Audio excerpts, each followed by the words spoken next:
Sure. Hey, Ufuk, how are you? Hi, Ufuk, how are you? Good, Andrew. How are you, mate? Yeah, good. First of all, just COVID-19. Any more news on that front, good or bad? Nah, nothing at the moment, mate, which is a good thing at the moment. So no more new cases, which is good. Otherwise, we start to run out of players. Yeah, have you got some back in training? Some of the first that went into isolation? Yeah, Lawsy was out yesterday, and Moggy was out yesterday as well. So they did some straight line running just to see where they're at and get their lungs working again. It was positive. Lawsy's injured anyway, but it was good to get him on feet also. And we'll have a couple of boys come out again today. I think George and Henry will come out today as well. Um, in terms of injuries, David Ball, I know you said it was just a knock on Tuesday night, but he's all good.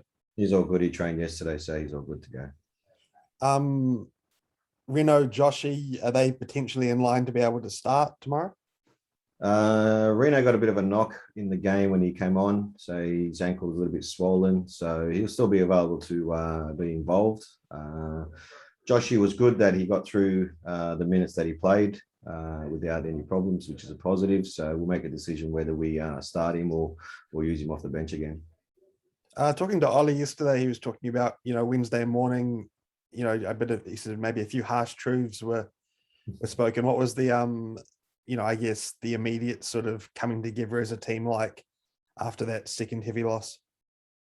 Oh yeah, look, it was one of those things where we had to be a little bit more realistic and understand where we're at and understand what's happened in the last two games and go through that. So there was a few videos that we showed to the players, uh, and I think it was a little bit of an eye opener of we do the review of Central Coast and the times that we turn the ball over, it's under no pressure whatsoever. So um, I, I don't think that's got to do with, well, it's got to do with talent. At the end of the day, I always say to the players, execution. We can get it wrong at times, but if we don't see the pass and we don't know what pass we're going to play, then we have an issue because that comes out to game awareness. So now we spoke about where we're at as a group and what we need to do to get out of this. Well, when I say look, I always go back to the Melbourne City first half. I thought we were good considering. Were we good against Central Coast? No, but did we make lives difficult for ourselves? Yeah. If you concede a penalty in the first 13 minutes or whatever it was, and you're going 1-0 down, and then I think the players, when we have a young group, for me, we're missing five very important players. And if you even add hoops to that, that's six important players from our starting 11. So we're asking these young boys to step up and try to win us games. So for me, I think the talent is there. Obviously, playing at this level and playing consistently at this level is not going to be easy for these boys. They're going to make mistakes, but they also need to learn. When we were 2-0 down and then went to 3-0, it was always going to be very tough for us to get back into the game, regardless of who we put on the park at that time. So I think they need to understand that 3-0, sometimes losing 3-0, it's not never nice losing games, but it's at least a little bit more respectable than losing 5-0. Yeah, tactical discipline was perhaps how Ollie put it. I guess is that something that obviously just comes from these players not having potentially played a lot. So the sort of moves and the passes and the positioning that's perhaps second nature to the usual starters isn't quite there for them. Yes and no. The players have been around long enough. They know the way that we play. They know that we set up. They know the patterns that we do when we have the ball. They know where they need to be when we have the ball, and then they know how we need to defend. For me, the biggest thing at the moment is losing Alex and Clayton as sixers. They dictate the terms when we have the ball, and they're very good off the ball as well, and win a lot of balls for us and organising in front of them and make sure they're nullifying that space in front of our central defenders. So, I'm not saying that Nico and Sats aren't doing a good job. They're doing the best that they can at the moment, but those sixes provide a lot of protection for our central defenders. And Central Coast being very direct, exposed that a lot by skipping those lines, and we didn't have that protection that we needed. And And if you have a look, there's times where Central Coast, yes, they did pick us off when we did press them, but most of it got done by long balls. So I guess then looking to Western United, they're second on the table. It doesn't get easier. What sort of things, have you sort of, I guess, reminded the players or told the players about? Because it sounds like you're not going to be making, you don't really have the options to make wholesale changes, but it seems like you'll be putting out, a pretty similar lineup and in a pretty similar sort of form. Well, the players, like you said, we don't have enough players to be able to change things with personnel to influence the games that we're going to play. Western United, look, for me, are a very disciplined side, a team that grinds out results. They've won a lot of games 1-0. They've scored one goal and then they've defended for practically the whole game and see out the game. So for us, it's very important that we need to stay in the game and not concede, which will give us an opportunity to try to score and we'll always play to win at the end of the day. So look, they've got some good players. They've got some very experienced players within their squad. But we'll come up with a plan of what we're going to do and try to nullify them and stop them from scoring. And hopefully we get the opportunities to play that we want to play. And that's one thing I've always said to the players. We, don't move away from what we do, regardless of the outcome. Sometimes you win, sometimes you lose, but we make sure that we stick to the football that we want to play. You mentioned 5 players, 6 with hoops. Just to check, that's Rufa, Lewis, Laws. Who are the other 2 you're sort of saying you're missing there? Reno and Joshy. So if you look at our starting 11 when we went on that run with the 5 games, Joshy and Reno are back, but not at 100% where they're playing 90 minutes. So those 5 players make a massive difference in influence. But at the same time, these young players that we're playing at the moment, they need to understand that these opportunities may never come again, and opportunities arise with suspensions and injuries, and you got to take the opportunity that's given to you, because at the end of the day, you can either forge a career out of it or have a very short career. What are you going to do at left back?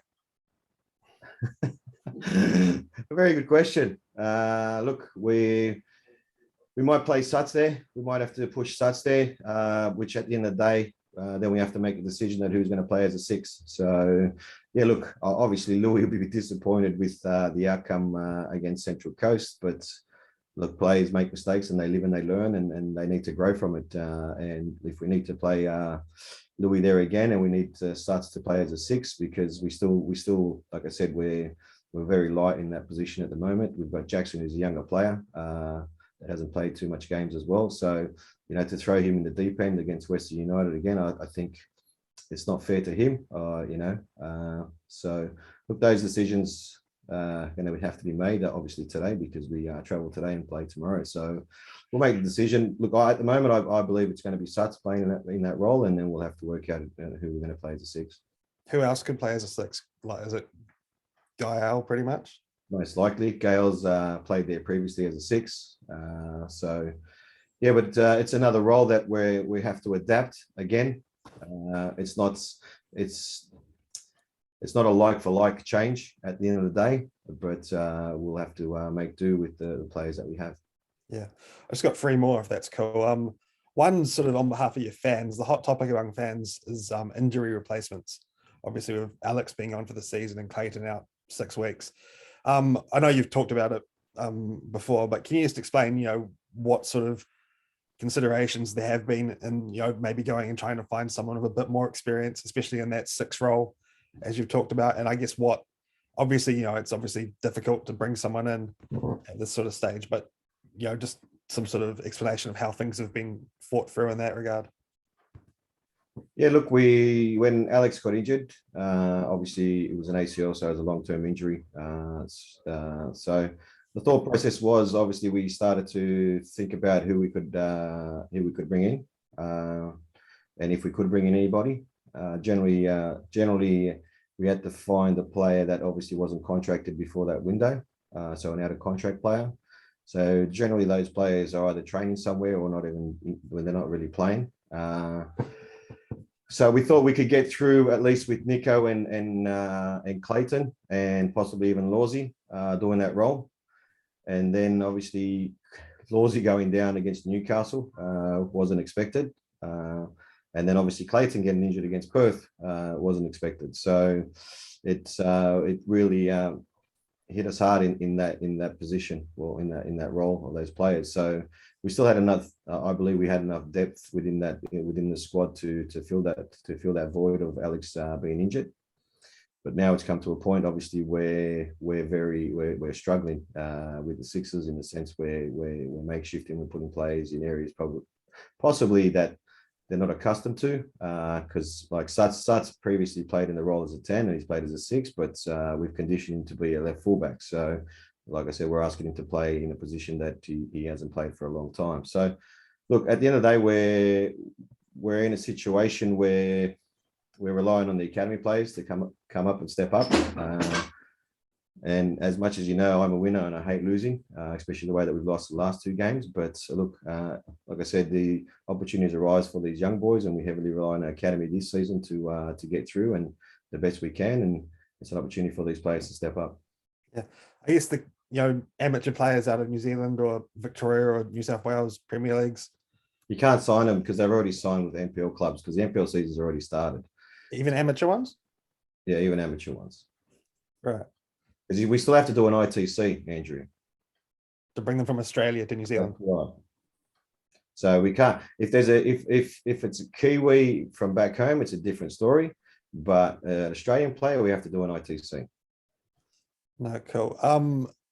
What do you think you need from here to make the playoffs? 7 games left. Look, we're still sitting in a pretty decent position. I believe I think 37 points will get us into the top 6. So at the end of the day, with the amount of games we got left, I think it's 3 wins and a draw we need to get ourselves in that position. For us, we need to get a decent result against Western United and a decent result against Perth, and then we're looking forward to those 2 games back at home. I know the boys will be buzzing for that, so I think the spirits will be pretty high for that, regardless of the numbers that we have available for those games. I think everyone will look for those games because I know in the back of their heads, the players are looking forward to coming back. So for me, I believe if we get 10 points in our last games, we obviously want to get more than 10, but I think 10 points will put us in a good spot and finish in the top 6. And just lastly, a word on Ollie Sale. Just generally this season, he's been the number 1. He's been out injured. Obviously a fantastic game against Brisbane, especially the other night. But also, talking to him yesterday, it seems like he's really taken on that leadership role that, comes with, probably just being a regular starter, but also being named vice captain. What have you seen from him? Yeah, Ollie's matured a lot in the last 2 seasons.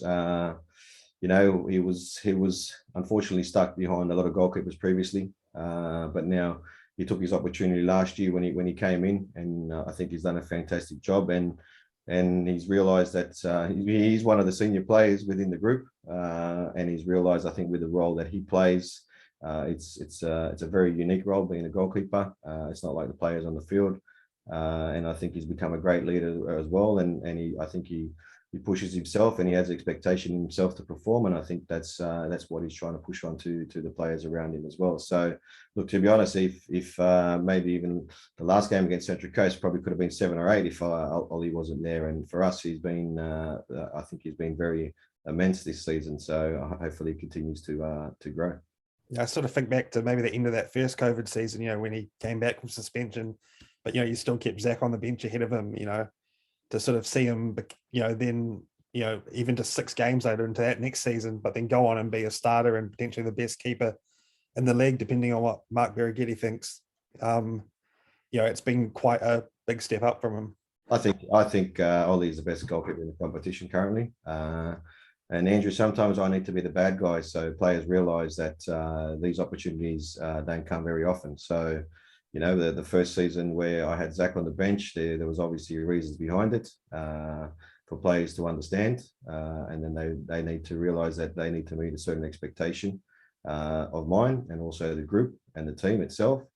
And I think my job is to get the best out of people, and sometimes I have to be the bad guy to be able to do that as well. So, and now you see the fruits of me being a bad guy, where Ollie stepped up and he's having a very good season and continuing from last season.